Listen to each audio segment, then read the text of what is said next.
Oh,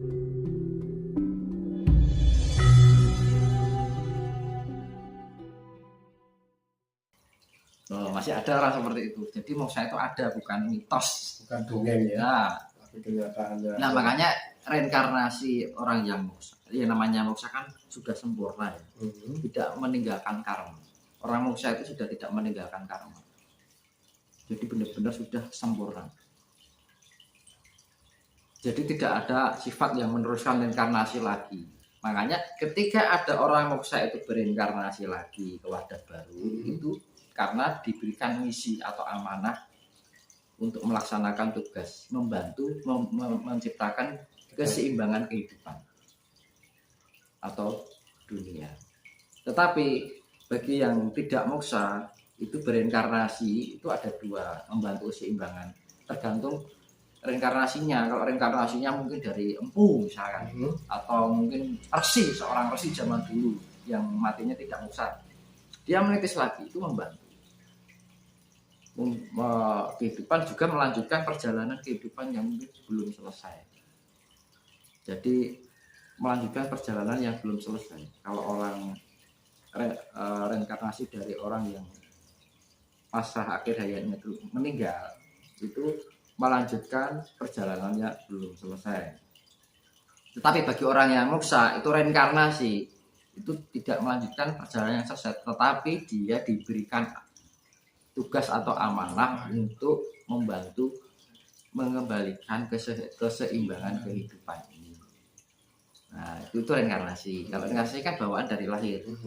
Tapi kalau inkarnasi itu datang kapan saja dan bisa pergi kapan saja. Tapi juga ketika orang yang dihinggapi wadah baru ini dihinggapi bisa mampu untuk membawakan dirinya, ya akan seterusnya akan mengikuti. Terus berlanjut ya. Tetapi kalau dirinya sudah tidak sinkron lagi dengan dirinya, mungkin terpengaruh duniawi, kan zaman sekarang kan paling faktor yang paling kuat untuk mengapengaruhi manusia kan duniawi. Nah, ketika orang cenderung pada duniawinya, ya udah, yang inkarnasi itu pergi cari wadah yang baru. Makanya ketika orang bilangan, kok aku jadi gini, dulunya gini kok tiba-tiba kok luntur. Oke lah, karena apa? Memberatkan si duniawi. Jadi mendapatkan tekanan-tekanan hidup, benturan-benturan kehidupan, hatinya nggak sampai, pikirannya nggak sampai, akhirnya mau nggak mau harus mengejar duniawian. Nah makanya kan lebih hati-hati ketika kita ada perubahan itu, sering-sering kita mengamati diri, perenungan di malam hari, keinginan jiwa kita sebenarnya apa? Seperti apa? Makanya ketika kita bisa memahami keinginan jiwa kita yang ada di dalam diri kita, tubuh metafisik kita, maka kita akan dituntun dengan baik. Ini Mas, pertanyaan yang terakhir Mas ya. Bagaimana pandangan Martinus ke depan bahwa ibadah mayoritas orang adalah meditasi, pindah ke meditasi pada seseorang? Nah karena meditasi itu jalan satu-satunya untuk menempuh kesejatian, perdamaian juga ya. Makanya orang beragama atau belajar apapun tanpa melakukan meditasi itu kosong belaka. Makanya kan ajaran yang mengajarkan tentang meditasi itu ada 2000 dan Buddha itu masih bertahan sampai sekarang ya. Makanya Buddha itu kan BUDHA, Buddha dan Hindu kan. Buddha Siwa. Makanya kan Budi Buddha kok. Budi BUDHI. Itu kan sebenarnya simbol Buddha dan Hindu. Kan makanya kan nek Jawa wong zaman di sini ngarani Siwa Buddha. Siwa Buddha itu kombinasi dari Buddha dan Hindu. Kalau Buddha kan lebih ke alam. Iya. Kesejatian diri tentang kita bersinergis dengan alam. Tapi kalau Hindu kan lebih ke rohani, kerohanian yang sifatnya pemujaan, kayak sajen kan gitu kan, kayak model tirakat. Kayak gitu. Kalau Buddha itu lebih melakukan sinergi dengan alam. Jadi bahwa kita itu bagian dari alam ini yang harus bisa selalu bersinergi. Itu Buddha.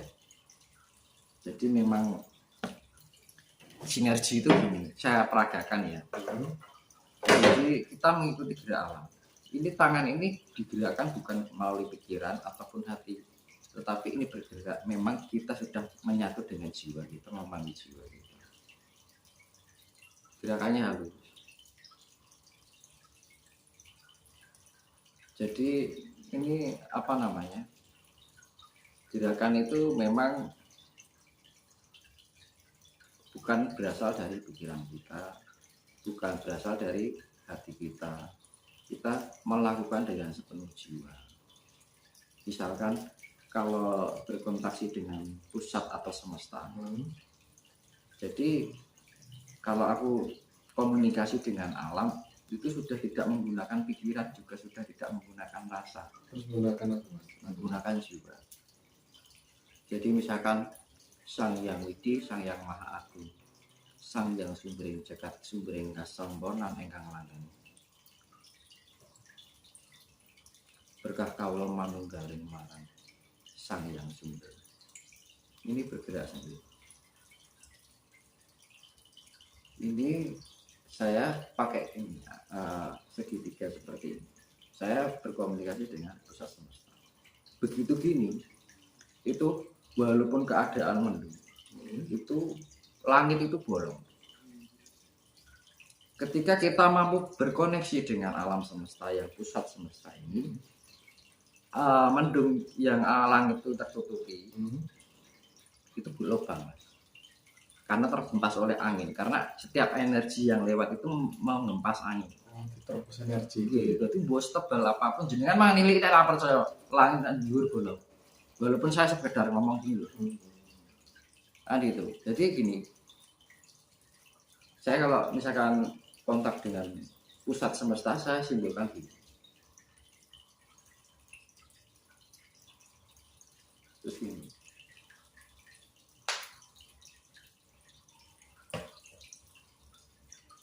Nah, kalau sudah terbiasa enak. Ini gerak ini lepas dari pikiran dan rasa.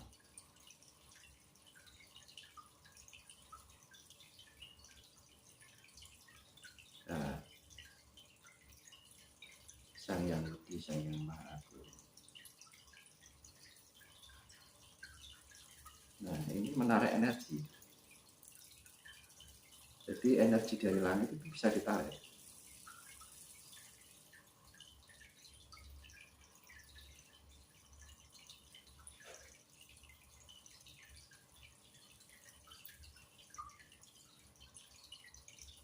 Ini disalurkan ke sekitarnya.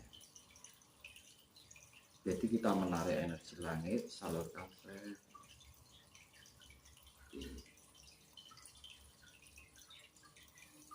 Jadi untuk mengeluarkan jiwa itu kita mengeluarkan aura. Tarik nafas pelan, keluarkan pelan-pelan. Rasakan kehidupan ini penuh dengan kedamaian. Tidak ada rasa penyesalan, tidak ada rasa jengkel, tidak ada rasa cemas. Yang ada itu sifat kedamaian, bahwa kehidupan ini sempurna. Nah, gitu. Kalau kita sudah melakukan dengan sepenuh jiwa, kita akan dituntun langsung dengan semesta, tidak melalui perantara apapun. Langsung. Janganlah percaya lihat langit luar masih bolong. Kan gitu. Ini karena saya bicara gini bukan tembung jari nih, Ngalami sendiri. Nah, alami sendiri. Makanya saya nyebut Tuhan itu ya namanya Sang Yang Widi, Sang Yang Maha Agung, Sang Yang Sumber ingkang sampurna ingkang landheng. Kalian berkalam pangestun pun dumateng panjang Gusti, mugi Gusti tansah pinaringono kanugrahan napa ing kados lampah lan gesang kawula. Sedaya namung Gusti ingkang gadhah kersa kawula namung lampahi napa ing kados kersane Gusti. Sembah nuwun Gusti boten kersane kawula. kalau namun tindakan pokoknya terus karsani Gusti. Kita menjalani kehidupan ini atas kehendak Sang Maha Kuasa, bukan kehendak kita. Kalau kita bisa mampu untuk itu, akan diayomi oleh Sang Maha Kuasa. Kapanpun ya Mas. Nah, ini nanti yang akan diterapkan di kehidupan zaman nanti. Seperti ini, semua orang besok akan seperti ini. Bermeditasi. Nah, karena gini, kan adanya pembalikan geomagnetik bumi itu kan dari medan magnet plus dan min itu akan dibalikkan. Berarti batu ini plus min besok sudah dikebalik Mas. Nah ini dengan perpindahan ini akan mempengaruhi peningkatan IQ dan EQ. Nah orang akhirnya nanti kembali pada cenderung untuk bersinergi dengan alam semesta ini. Nah cara bagaimana untuk bisa bersinergi dengan alam ini yaitu tadi kita melakukan keheningan, membangun jiwa. Kita bersetubuh dengan alam. Iya, itu bersetubuh dengan alam. Menyatu ya Mas. Iya. Sang Yang Widi, Sang Yang Maha Agung. Atas semuanya ini adalah segala kehendak-Mu. Ku berserahkan segala hidupku atas kehendak-Mu, atas kuasa-Mu. Hamba hanya menjalankan apa yang menjadi kehendak-Mu. Tuntunlah apa yang menjadi langkah hidup hamba ini. Ampunilah atas segala kekurangan dan kebodohan kami. Berilah jalan tuntunan agar kita menjadi pribadi yang lebih sempurna. Nah, kita menuju sifat kesempurnaan. Dari itu kita kalau sudah meditasi tangan itu bergerak sendiri.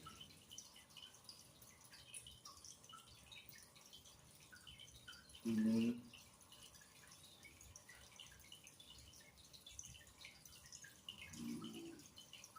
kalau sudah gini menang gitu. Kita langsung sinergi. Nah ini jalan satu-satunya kita bersinergi dengan alam itu dengan cara meditasi. Wong nek ndonga ngene tok ya ora bakal iso.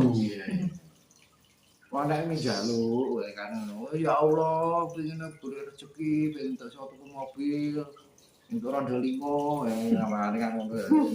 Anake mung aku kan, keinginanku, harapanku lah ngono to. Tapi kalau orang bersinergi dengan alam, karsa kita itu sudah satu dengan karsa alam semesta ini. Gampangannya seperti